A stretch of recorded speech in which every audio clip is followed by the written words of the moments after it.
തീപിടിച്ച കപ്പലിലെ അഗ്നിനാവികസേനയുടെയും തീരസംരക്ഷണ സേനയുടെയും കഠിന പ്രയത്നത്തിലൂടെ നിയന്ത്രണ വിധേയമാക്കിയിട്ടുണ്ട്. ഡെക്കിലെ രാസവസ്തുക്കൾ കാരണം പിന്നീട് വീണ്ടും തീപിടിച്ചെങ്കിലും അതും നിയന്ത്രണത്തിലാക്കി. എന്നിരുന്നാലും തീ പൂർണ്ണമായും അണഞ്ഞിട്ടില്ല എന്നും പുക പുറത്തു വരുന്നുണ്ടെന്നും അധികൃതർ അറിയിക്കുകയും ചെയ്തിട്ടുണ്ട്. എന്നാൽ കപ്പലിനെ കൂടുതൽ പുറംകടലിലേക്ക് മാറ്റാനുള്ള ശ്രമങ്ങൾ നടക്കുന്നുണ്ട്. നിലവിൽ കേരള തീരത്തു നിന്ന് 35 നോട്ടിക്കൽ മൈൽ ദൂരത്തേക്ക് കപ്പലിനെ മാറ്റിയിട്ടുണ്ട്.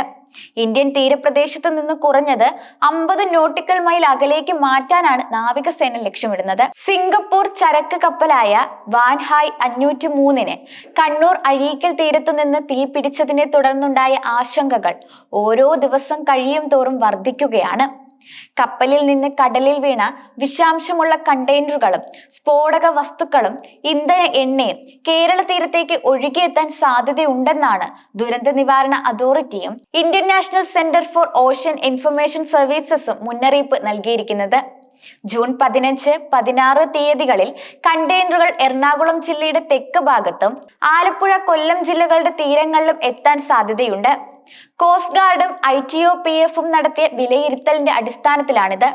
ഇത്തരം വസ്തുക്കളിൽ നിന്ന് 200 മീറ്റർ അകലം പാലിച്ചു നിൽക്കാനും എന്തെങ്കിലും കണ്ടാൽ ഉടൻ 112 എന്ന നമ്പറിൽ വിളിച്ചറിയിക്കാനും ദുരന്ത നിവാരണ അതോറിറ്റി പൊതുജനങ്ങൾക്ക് നിർദ്ദേശം നൽകിയിട്ടുണ്ട്.